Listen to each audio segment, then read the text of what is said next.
دیکھا کہ میں اپنے آقا کے لیے شراب نچوڑ رہا ہوں، اس کو شراب پلا رہا ہوں۔ دوسرے قیدی نے خواب دیکھا کہ میرے سر پر روٹیاں ہیں اور پرندے اسے اچک اچک کر کے کھا رہے ہیں، اور کہا کہ اس کی تعبیر کیا ہو سکتی ہے۔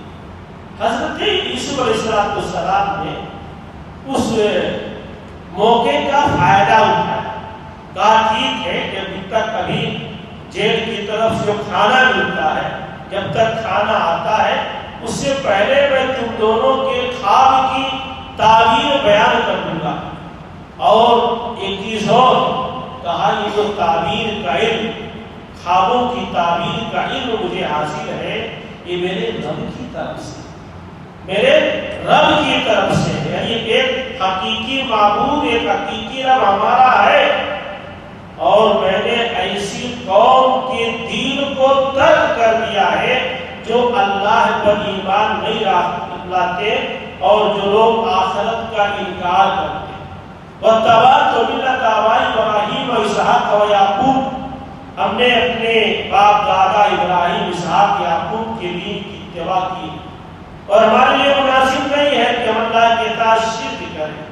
اس کے بعد بتانا، ذہن بنانا چاہا کہ ایک معبود حقیقی ہے۔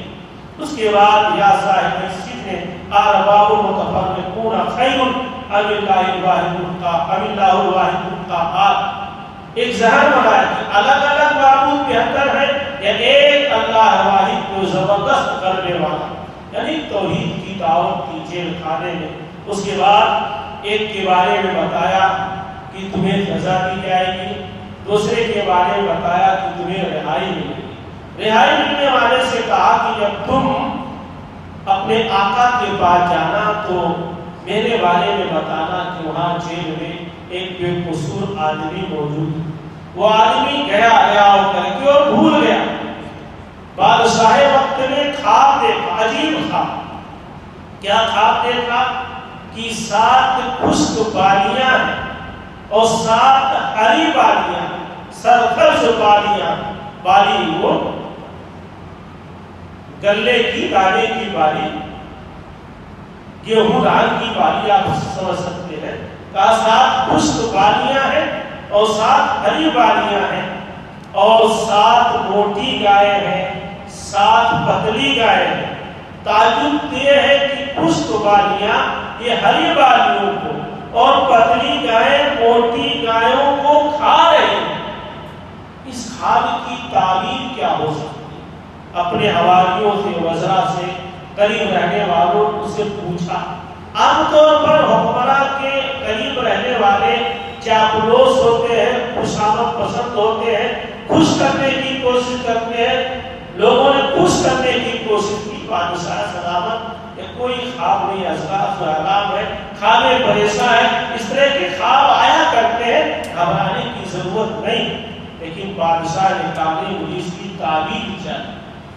اب وہ آدمی جو جیل سے رہا ہو کر کے آیا تھا اور تقریباً 7 سال گزر چکے تھے، اس کو خیال آیا کہ جیل میں ایک آدمی مجھے ملا تھا جس نے میرے خواب کی تعبیر بیان کی تھی۔ اس نے بادشاہ سے کہا کہ اگر آپ اجازت دیں تو ایک آدمی ہے، میں اس سے خواب کی تعبیر پوچھتا ہوں۔ اس نے کہا ٹھیک ہے۔ وہ آیا جیل میں، حضرت یوسف علیہ السلام سے ملا۔ حضرت یوسف علیہ السلام نے شکوہ نہیں کیا کہ ہم نے چھوٹا سا کام تمہیں دیا تھا، بادشاہ کے ذکر کرنے کا تم نے ذکر نہیں کیا، اور اس کے خواب کی تعبیر بیان کی۔ خواب کی تعبیر یہ بیان کی کہ 7 سال تک حسب معمول بارش ہوگی، خوشحالی ہوگی، غلہ پیداوار میں اضافہ ہوگا، 7 سال کے بعد قحط سالی ہوگی، بارش رک جائے گی۔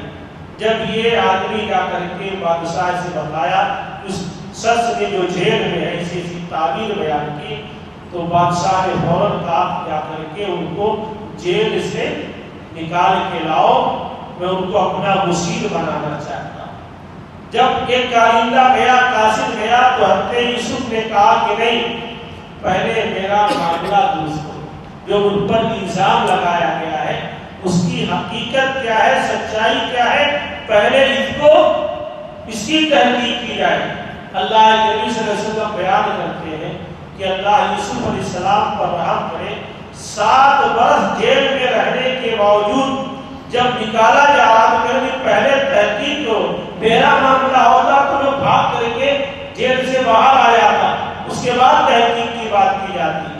بہرحال بادشاہ نے تحقیق کروائی، اس کے بعد جب عزیز مصر کی بیوی سے صورتحال کے بارے میں پوچھا گیا، اس نے کہا اب تو معاملہ واضح ہو چکا ہے، اور اس نے اپنی غلطی کا اعتراف کیا کہ میں ہی ان کو برائی کی طرف مائل کر رہی تھی۔ اس موقع پر حضرت یوسف علیہ السلام نے بہت بڑی بات کہی تھی کہ وَمَا أُبْرِئُ نَفْسِي إِنَّ النَّفْسَ لَأَمَّارَةٌ بِالسُّوءِ، میں اپنے آپ کو بہت پاک باز نہیں کہتا، میں اپنے نفس کو بہت بری نہیں کہتا، نفس تو انسان کو برائی پر آمادہ کرنے والا ہے، إِلَّا مَا رَحِمَ رَبِّي، ہاں جس پر میرا رب رحم کرے۔ آپ کو بتایا گیا ہوگا کہ نفس کی 3 قسمیں ہوتی ہیں، ایک ہے نفس امارہ یعنی برائیوں کو اکھاڑنے والی نفس، اور ایک ہے نفس لوامہ یعنی آدمی غصے میں، تیش میں، جذبات میں آ کر کے کوئی کام جب کر لیتا ہے بعد میں ضرور اس کا نفس کو ملامت کرتا ہے، وہ نفس لوامہ ملامت کرنے والا نفس، اور ایک ہے نفس مطمئنہ، کسی خیر بھلائی پر آدمی مطمئن ہو جائے، اس کا نفس کو مطمئن کرتا۔ تو کہہ رہے ہیں کہ یہ نفس انسان کو برائی پر آمادہ کرنے والا ہے، میں اپنے آپ کو بہت پاک باز نہیں کہتا ہوں، ہاں میرا رب جس پر رحم کر دے۔ اس کے بعد بادشاہ نے کہا میں آپ کو وزیر بنانا چاہتا ہوں۔ انہوں نے خود مانگ کی، کیونکہ وہ خواب کی تعبیر انہوں نے بیان کی تھی، اور یہ جانتے تھے کہ آنے والے 7 سال میں جو پیداوار ہوگی اس کی حفاظت کیسے کی جائے اور 7 سال تک کیسے اس کو بچایا جائے، اور خود ہی پیشکش کی کہ ہم کو وزیر خزانہ بنا دیا جائے۔ بہرحال ان کو بنا دیا گیا، اور 7 سال تک انہوں نے پیداوار کی حفاظت کی، یعنی جو پیداوار کو بالیوں ہی میں رکھ کر کے ضرورت پر نکلواتے تھے اور کھایا جاتا تھا، باقی بالیوں میں اس کی حفاظت ہوتی تھی۔ وہ اسٹور کا زمانہ نہیں تھا آج کی طرح، اسی بالیوں میں اسٹور کیا جاتا۔ 7 سال کے بعد قحط سالی ہوئی، اور صرف مصر ہی نہیں دور دراز کے ممالک بھی متاثر ہوئی، حتیٰ کہ دور دور کے قافلے مصر پہنچنے لگے، وہاں سے غلہ اناج دے جانے لگے۔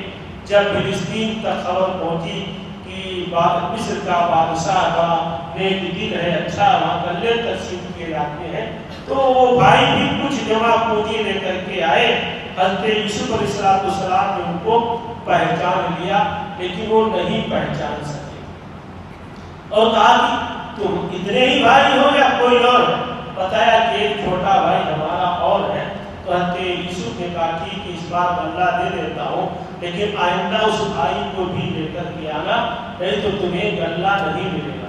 اور جب جانے لگے تو چپکے سے جو کچھ رقم تھی جس کی بنیاد پر غلہ دیا جا رہا تھا، وہ رقم اور پونجی ان کے سامان میں رکھوا دیا، تاکہ آنے کا ایک جواز و بہانہ رہے کہ پیسے نہیں رہیں گے تو کہاں سے مائیں گے غلہ لینے۔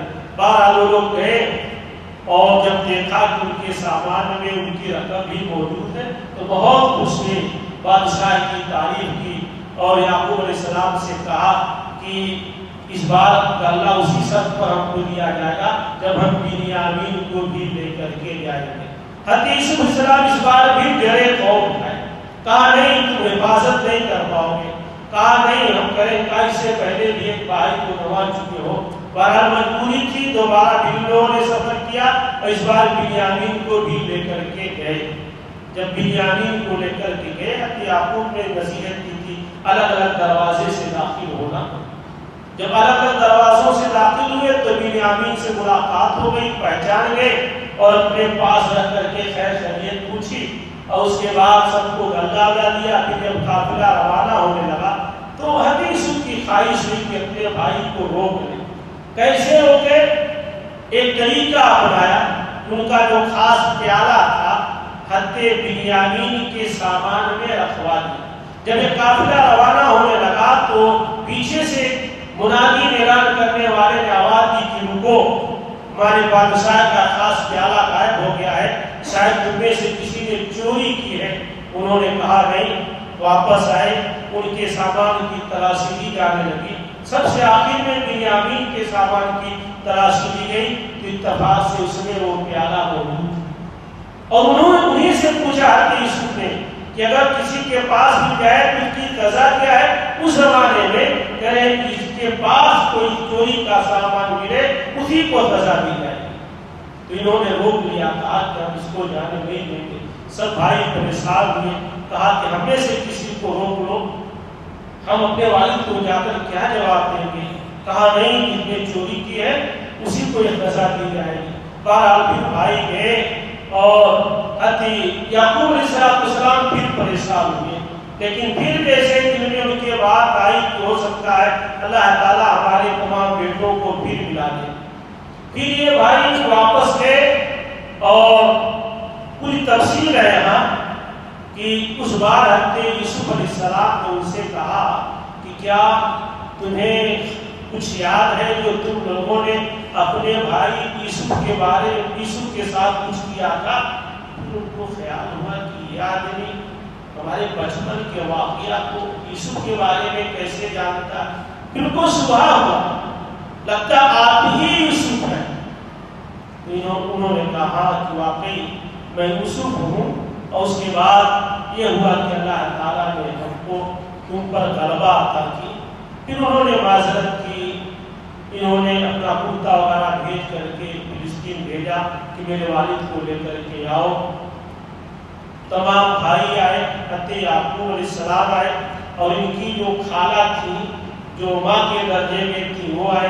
حضرت یوسف علیہ السلام بڑھ کر کے مصر میں جب پہنچے تو ان کا استقبال کیا، اور پوری تفصیل ہے کہ وہاں اس موقع پر ایک مسند ایک تخت لگا، انہوں نے اپنے والدین کو بیٹھایا اور ان کے تمام 11 بھائیوں نے جھک کر کے ان کی تعظیم کی جو سجدہ کہا جاتا ہے وہ مسلم لکھتے ہیں کہ حضرت یوسف علیہ السلام کی شریعت میں یہ تعظیمی سجدہ جائز تھا۔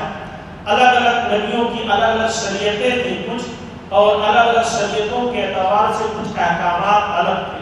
بہرحال اس طرح سے حضرت یوسف علیہ السلام کے خواب کی تعبیر مکمل ہوئی، اور ایک بہت بڑی بات اس موقع پر حضرت یوسف علیہ السلام نے کہا تھا اپنے بھائیوں سے کہ اگر کوئی آدمی تقوی اختیار کرے اور صبر تو اللہ تعالیٰ اس کو ضائع نہیں کرتا۔ تقوی یہ کہ ایک واضح طور پر دعوت گناہ دی جا رہی تھی، حضرت یوسف علیہ السلام نے اپنے آپ کو بچایا۔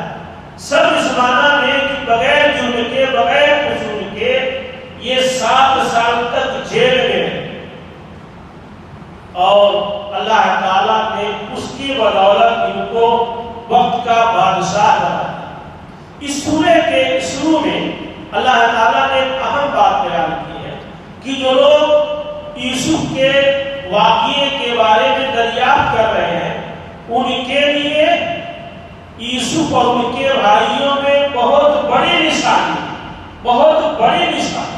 نشانی اس معنی میں کہ جو یوسف علیہ السلام کے ساتھ ہوا ہے تقریباً وہی معاملہ پیارے پیغمبر محمد عربی صلی اللہ علیہ وسلم کے ساتھ ہونے والا ہے۔ حضرت یوسف علیہ السلام سے بغض و حسد کر کے ان کے بھائیوں نے ان کو کنویں میں داخل کر دیا۔ مشرکین مکہ نے پیارے پیغمبر کو عداوت دشمنی میں مکہ سے باہر نکال دیا، مدینہ پہنچا دیا۔